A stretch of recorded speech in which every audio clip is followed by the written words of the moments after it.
सभी को जय मसीह की। प्रभु बहुत आशीष दे। आप लोग प्रार्थना करते हो अपने लिए, परमेश्वर के अभिषेक आपके लिए प्रार्थना करते हैं, परमेश्वर के सामर्थी दूत आपके लिए प्रार्थना करते हैं। कई बार प्रभु का वचन आपसे बात करता है कि कई बार होता है ना, ऐसी परिस्थितियाँ होती हैं हमारी ज़िंदगी की जिसमें हम कई बार टूट और बिखर जाते थे, बहुत आंसुओं में थे, बहुत दर्द पीड़ाओं में थे। लेकिन ऐसे दौर में क्या होता है हमारे साथ कि कभी कोई प्रभु का दास आपके लिए प्रार्थना करता है, या फिर हम खुद प्रार्थना करते हैं, या फिर कोई भी ऐसा व्यक्ति जो हमारे लिए आंसू बहाता है, प्रार्थना करता है। लेकिन लेकिन लेकिन बहुत ज़रूरी है, बहुत ज़रूरी इंपॉर्टेंट है, बहुत ज़रूरी है, चूकना मत इस बात से।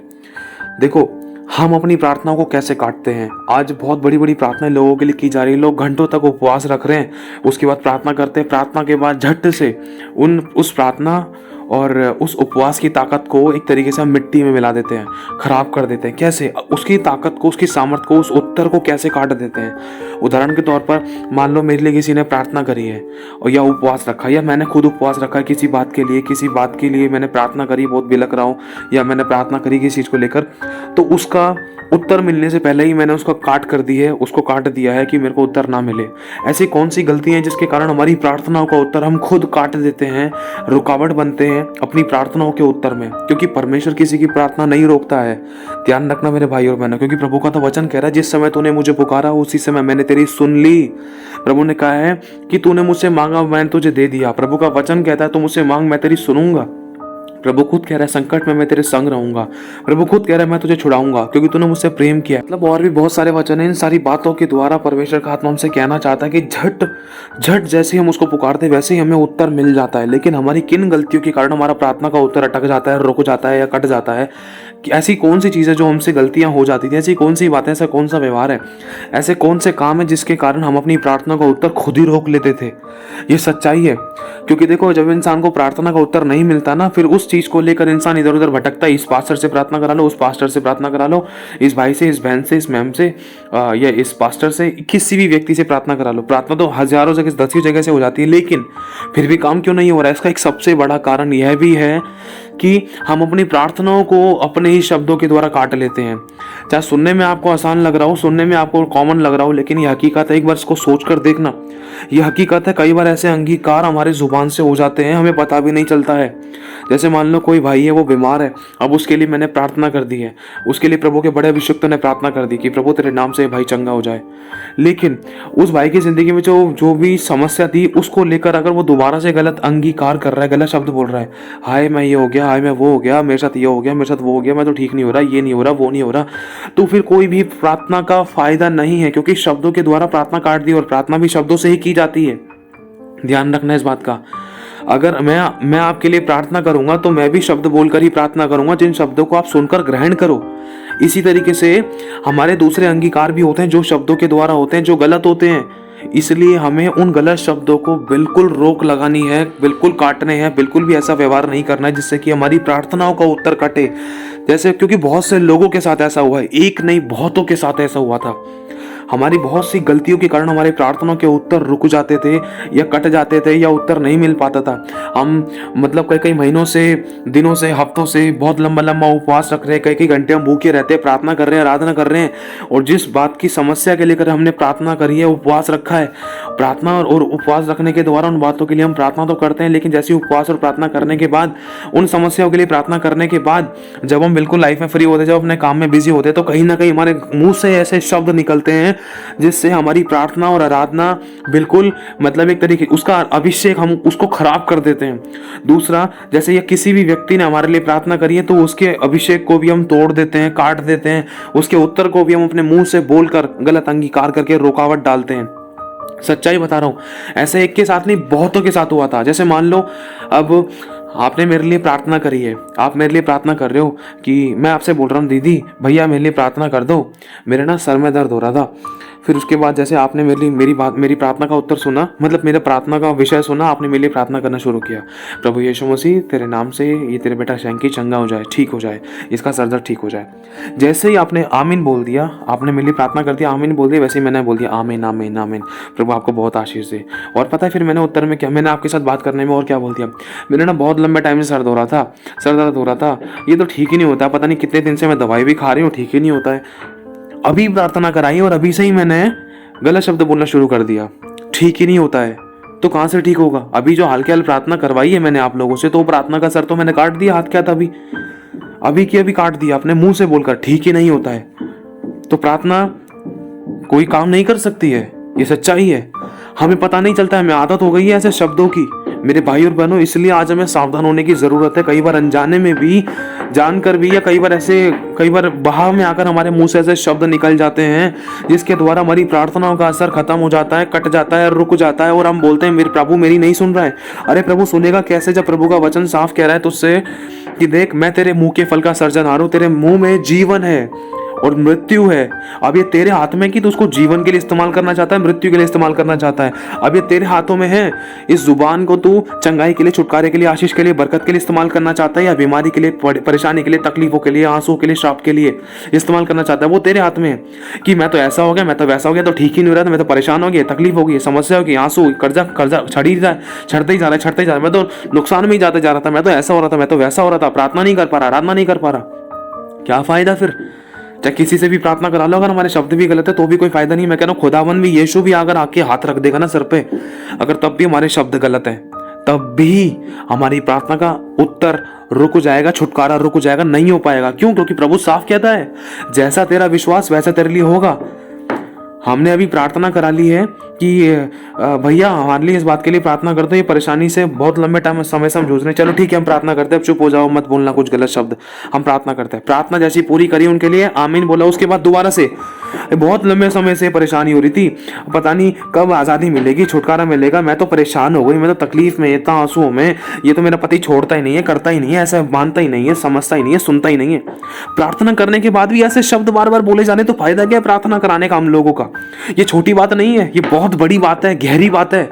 इंसान को कई कई सालों हो गए हैं, चर्च भी जा रहे हैं, आराधना भी कर रहे हैं, प्रार्थना भी कर रहे हैं, दान दसवां ऑफरिंग टाइट सब कुछ दे रहे हैं, अपनी तरफ से भेंटे भी दे रहे हैं, भवन में पाए भी जा रहे हैं। जिनके नहीं पाए जा रहे हैं उनकी बात तो अलग है, लेकिन जो पाए भी जा रहे हैं उनकी जिंदगी में भी तब भी काम क्यों नहीं हो रहा है? क्योंकि शब्द गलत हैं। इन शब्दों के द्वारा हम सामने वाले व्यक्ति की प्रार्थना जो उसने हमारे लिए की है उसको तो काट ही देते हैं, वरन अपनी मुंह की भी प्रार्थना जो हम अपने लिए करते हैं उसको भी काट देते हैं।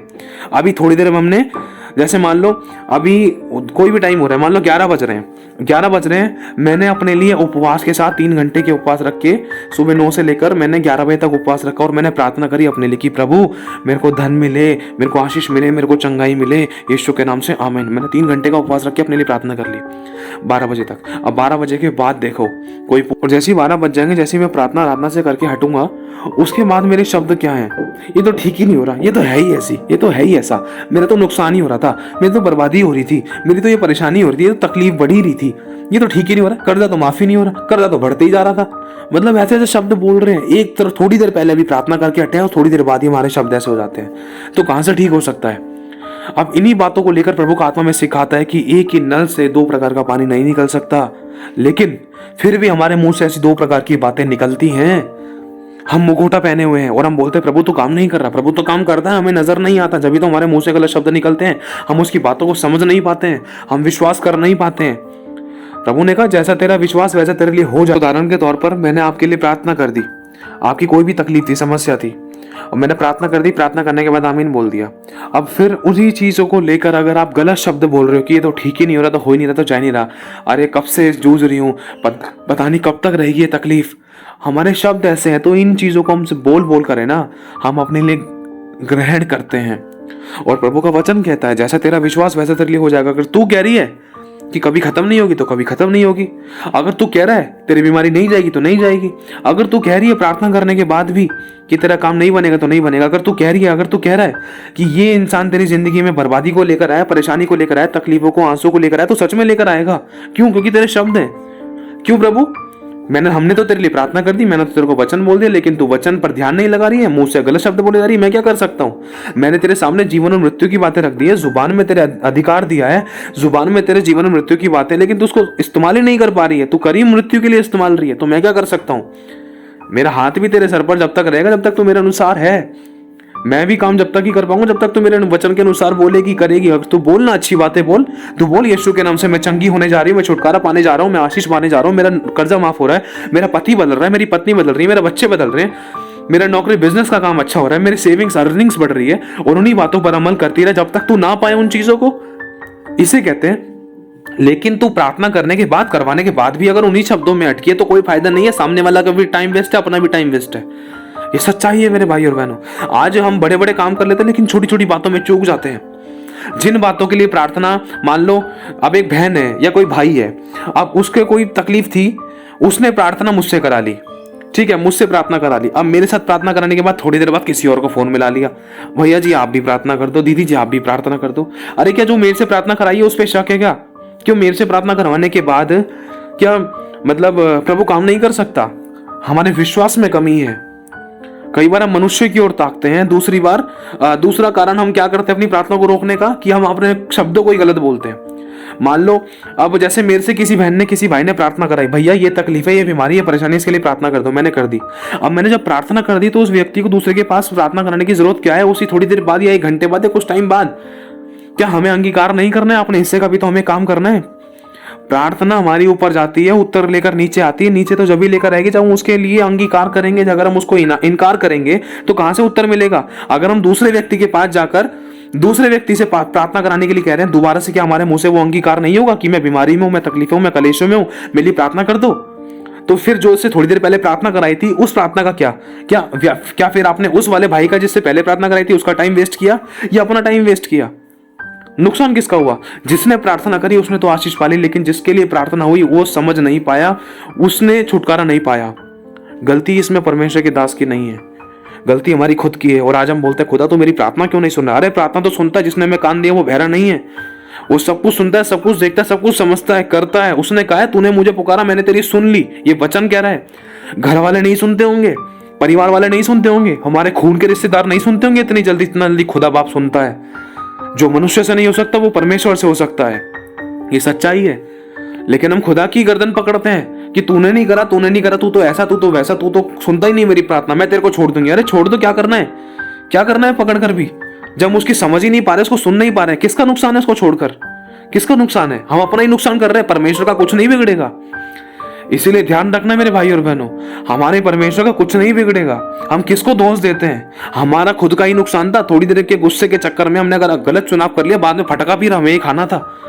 फिर बाद में घुटने टिकाकर भी यीशु के पास ही आना था। फिर बाद में वही बात याद आती है कि हाय प्रभु मुझसे गलती हो गई, मुझे माफ कर, मैंने तेरे से गुस्से में ऐसे बोल दिया था, मैं तेरे से इतने दिन के लिए दूर हो गई, इतने दिन से मैंने प्रार्थना नहीं करी, मैंने प्रार्थना करना बंद कर दिया, मैंने तेरे पास आना बंद कर दिया। प्रभु मैंने और कलेशों को देखा, मैंने और बर्बादी को देखा, मैं तुझसे और दूर हो गई, मैंने और परेशानियों को देखा। ये सच्ची गवाही मैं आपको बता रहा हूँ। जिन जिन लोगों ने खुदा के स्वाद को चख लिया है और जो खुदा से जानबूझकर दूर हो गए हैं, अनजाने में किसी भी तरीके से दूर हो गए हैं, चले गए हैं खुदा को छोड़कर, उन लोगों के घुटने ऐसे टिके हैं, उन लोगों को याद आ गया अच्छे तरीके से कि हाँ यीशु को छोड़कर कोई और जीवन नहीं है, यीशु के अलावा कोई सुनता समझता नहीं है। यीशु को हमारे हर एक दुख समस्या परेशानी का हाल मालूम होता है, कोई अपना भी हाल नहीं जानता है। उन लोगों को अच्छे तरीके से मालूम पड़ेगा जो खुदा को छोड़ के चले गए थे एंड टाइम पर, या जैसे भी था, अगर कुछ मिला नहीं तो खुदा को छोड़ के चले गए। समझने की कोशिश करना, उन लोगों को अच्छे से याद हो गया। उन लोगों ने खुद रो रो कर ऐसी ऐसी गवाहियां दी हैं कि मुझसे गलती हो गई, मैं खुदा से दूर हो गई तो मेरी जिंदगी और बर्बाद हो गई थी और नरक हो गई थी। हालांकि पहले तो सही थी, चाहे भले ही मेरी कुछ गलती थी, मैं इनको समझ नहीं पाई थी, समझ नहीं पा रहा था, लेकिन जब मैं खुदा से जब मैं खुद ही दूर हो गई तो और जिंदगी बर्बाद हो गई, बेकार हो गई, खराब हो गई। ये सच्चाई है। यीशु मसीह हमारी लाइफ लाइन है, यीशु मसीह हमारी जिंदगी है। ध्यान रखना।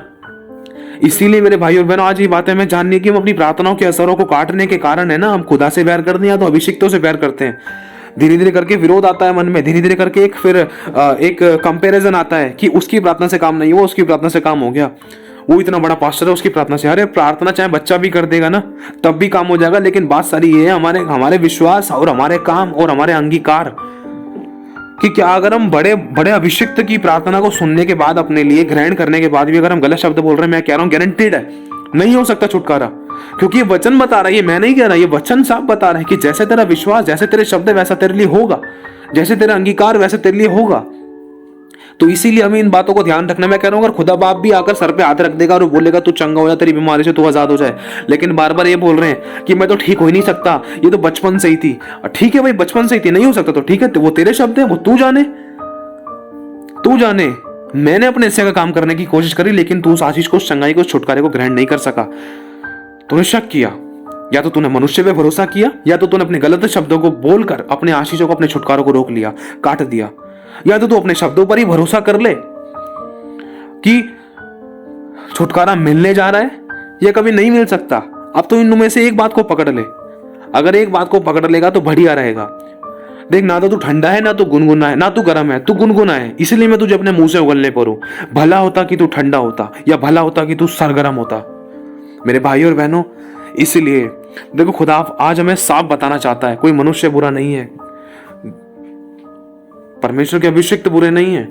गलतियां अक्सर हमारे अंदर ही पाई जाती थी, जिसके कारण हम या तो खुदा पर दोष लगाते हैं, वो प्रार्थना नहीं सुन रहा, या तो शैतान पर दोष लगाते हैं, या उसने गड़बड़ी फैला दी, या फिर अभिषिक्तों पर दोष लगाते हैं, उनकी कमियां खोजते हैं कि उसकी प्रार्थना से काम नहीं हुआ। असल में अपने आप को नहीं देख रहे हम। एक बार जांच कर तो देखें, हम हमारे मुंह से कितने फूल झड़ते हैं, हमारे मुंह से कितने अच्छे अंगीकार होते हैं, कितने अच्छे शब्द अपने मुंह से बोलते हैं, कितने भलाई के शब्द बोलते हैं। प्रार्थना करने के बाद कितना हम शक करते हैं, कितना विश्वास करते हैं, कितने अच्छे अंगीकार करते हैं, कितने बुरे अंगीकार करते हैं। क्या प्रार्थना करने के बाद क्या कभी हमने इस चीज को नोटिस किया, जैसे हमारे लिए प्रार्थना हुई है तो हम उस बात को अच्छे तरीके से बोलते रहे कि हाँ प्रभु यीशु के नाम से मैं चंगा हूं। जब तक चंगाई ना मिले तब तक हम बोलते रहे कि हाँ, कभी हमने ऐसा किया है?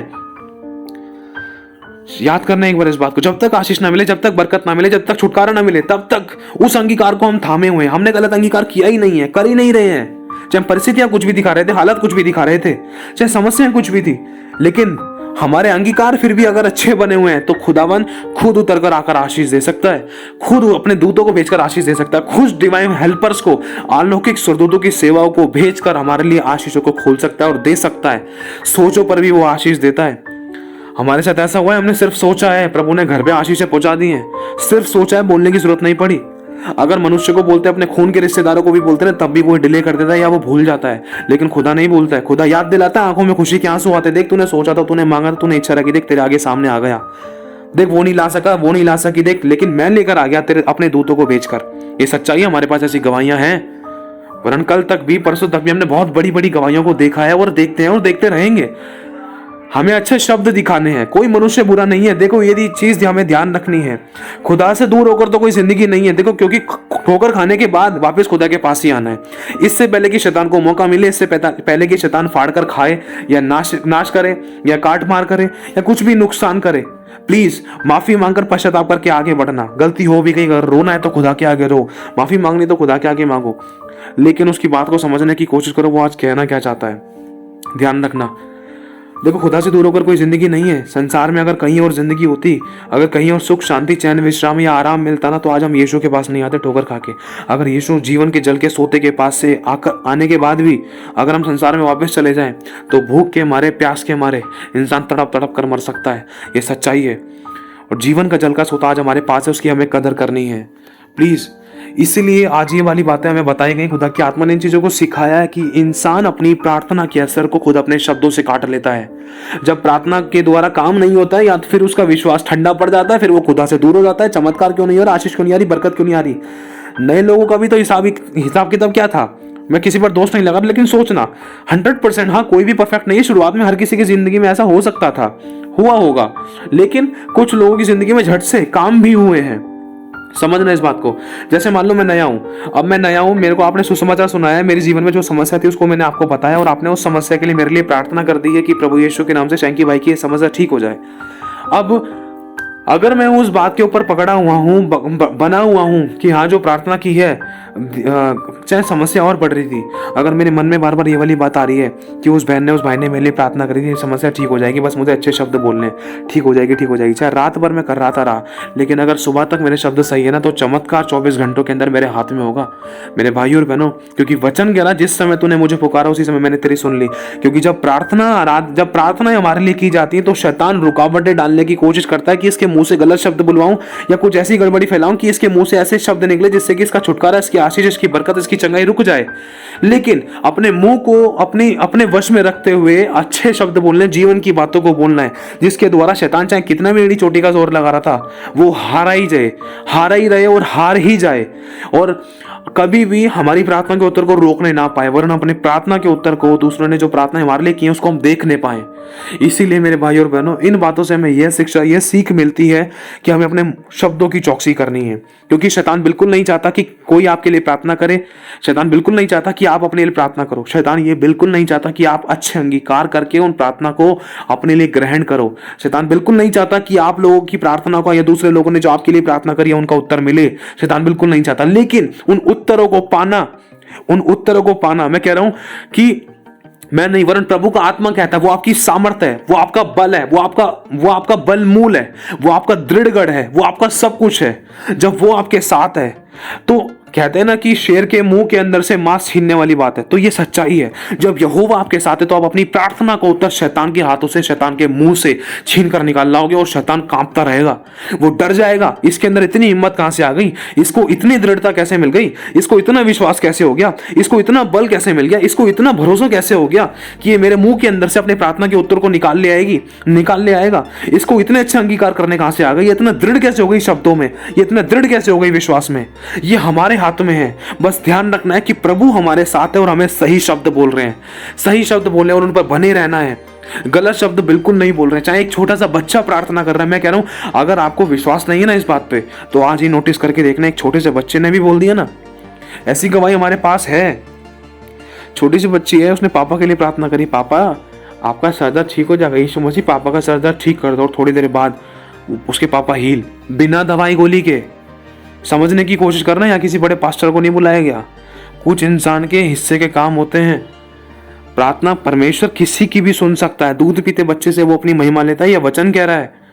अब सोच कर देखो मेरे भाई और बहनों, इन बातों से हमें ये शिक्षा मिलती है, ये चीज ध्यान रखनी है कि अपने शब्द सही रखने हैं। चाहे बच्चा प्रार्थना करे, चाहे बूढ़ा, चाहे बड़ा प्रार्थना करे, चाहे कितना ही बड़ा अभिषिक्त प्रार्थना करे, अगर हम अपने हिस्से का काम कर रहे हैं तो ताली बज पाएगी। ताली दो हाथ से बजती है, हमें अपने हिस्से का काम करना है, दो हाथ से बजेगी तो आवाज आएगी। ध्यान रखना, अगर हमारे परमेश्वर के लोग जो हमारे लिए प्रार्थना ही कर रहे हैं, अगर उन्होंने प्रार्थना कर दी, देखो वो तो आशीष लूट कर ले जाएंगे अपने हिस्से का काम करने के द्वारा। लेकिन जिनके लिए प्रार्थना हुई, अगर उन्होंने शब्द सही नहीं रखे तो वो छुटकारा नहीं पा सकते हैं। तो इन बातों के द्वारा हमें आज इस चीज को करेक्शन करने की जरूरत है। आज अपनी जिंदगी में इन चीजों को हमें करेक्ट करना जरूरी है, ताकि हमारी कोई प्रार्थना का उत्तर ना रुके। क्योंकि जिन जिन बातों के लिए इंसान सालों से, महीनों से, हफ्तों से स्ट्रगल कर रहा है कि ये प्रार्थना का उत्तर नहीं मिला, लेकिन प्रभु तो कह रहा है तू तुरंत मिलेगा तुझे उत्तर। तुरंत, जिस समय तूने मुझे पुकारा, उसी समय, उसी घड़ी, उसी पल मैंने तेरी सुन ली। लेकिन रुकावट क्यों है प्रार्थना के अंदर, उत्तर में रुकावट क्यों है? वहां हमें अपने आप को करेक्ट करना है कि प्रभु मुझसे कोई गलत शब्द तो नहीं निकला। अगर गलत शब्द निकल भी गया तो यीशु के नाम से मैं उन गलत शब्दों को कट और कैंसिल करता हूँ। नहीं प्रभु, मैं चंगी हो चुकी हूँ, सॉरी प्रभु मेरे मुंह से निकला, लेकिन अब मैं अच्छा अंगीकार करती हूँ यीशु के नाम से। तूने कोड़े खा लिए, मैं चंगी हो गई। तू कंगाल हो गया मेरे लिए ताकि मैं धनी हो जाऊं। मैं आशीषित हूँ, मैं श्रापित नहीं हूं, मैं आशीषित हूँ, मैं चंगी हूँ, मुझे बरकत मिली है, मुझे मिलने जा रही है। तेरे स्वर्गदूत आ रहे हैं मेरे पास, मेरी जरूरतें पूरी हो रही हैं। मेरा पति बदलने जा रहा है, प्रभु बदलने जा रहा है। अब मैंने जो गलत शब्द बोले अपने पति के बारे में प्रार्थना करने के बाद या प्रार्थना करने से पहले, यीशु तेरे नाम से मैं कट और कैंसिल करती हूँ, तेरे नाम से मैं कट करती हूँ उन गलत शब्दों को। प्रभु मैं अच्छे शब्द बोलती हूँ, विपरीत में अच्छे शब्द बोलो, आप खुदा काम करेगा, ये सच्चाई है। तो मेरे भाई और बहनों, इन बातों का याद रखते हुए, खुदा के साथ साथ रहते हुए, खुदा से कभी दूर मत होना। गलती हो भी जाए, हल्की फुल्की कोई ऐसी वैसी बात हो भी जाए तो थोड़ी देर चुप रहना, शांत रहना, अकेले में बैठना, प्रभु से बात करना। रोना है तो खुदा के आगे रोना, कुछ भी मांगना तो खुदा से बोलना। क्योंकि कोई भी मनुष्य किसी के दुख का हाल नहीं समझ सकता, महसूस नहीं कर सकता सिवाय यीशु के। ध्यान रखना। तो मेरे भाई और बहनों, अपने छुटकारा को कभी मत खोना, आपकी जुबान में है आपका छुटकारा।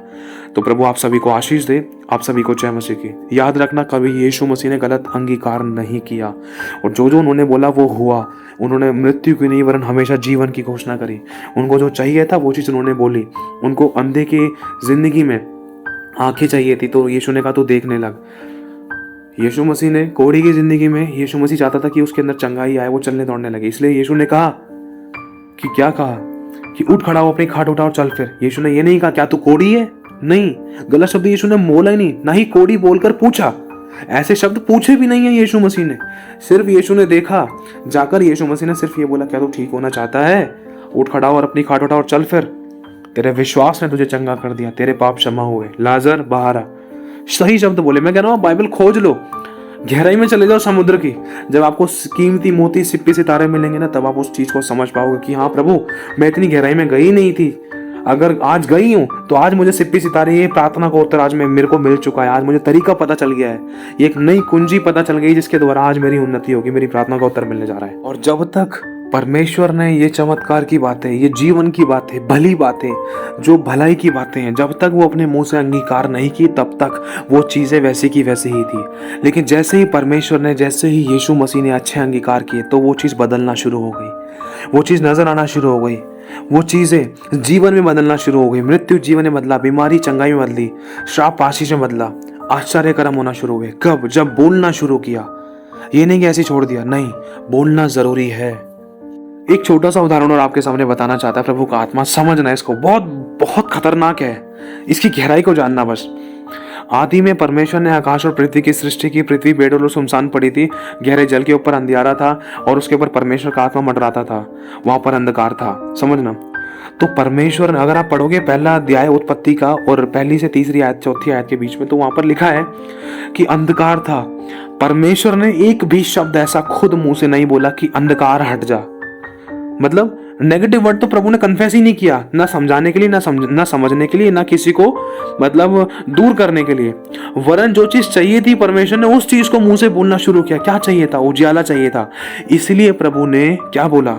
ये बोला कि प्रकाश हो जा, उजियाला हो जा। प्रभु ने ये नहीं कहा कि अंधकार चले जा, प्रभु ने कहा उजियाला हो जा। इसी तरीके से आपको अपनी जिंदगी में बोलना है कि चंगाई, छुटकारा, आशीष, बरकत मेरी है, वो मिल रही है। मैं चंगा हो चुका हूं, छुटकारा मुझे मिल चुका है, आशीष आ रही है। रुके हुए धन से मैं आशीषित हो रही हूं, रुका हुआ धन मेरे लिए खुल चुका है, मैं ब्लेस हो चुकी हूं, मेरी बीमारियां जा रही हैं, मेरे अंदर यीशु की चंगाई, यीशु की सामर्थ आ रही है। बस अच्छे शब्द बोलना शुरू करो। चमत्कार आपके हाथ में है। बोलो, मेरा चमत्कार आ रहा है, वरन द्वार पर है। मैं ग्रहण करती हूँ, मैं ग्रहण करता हूँ। आमीन।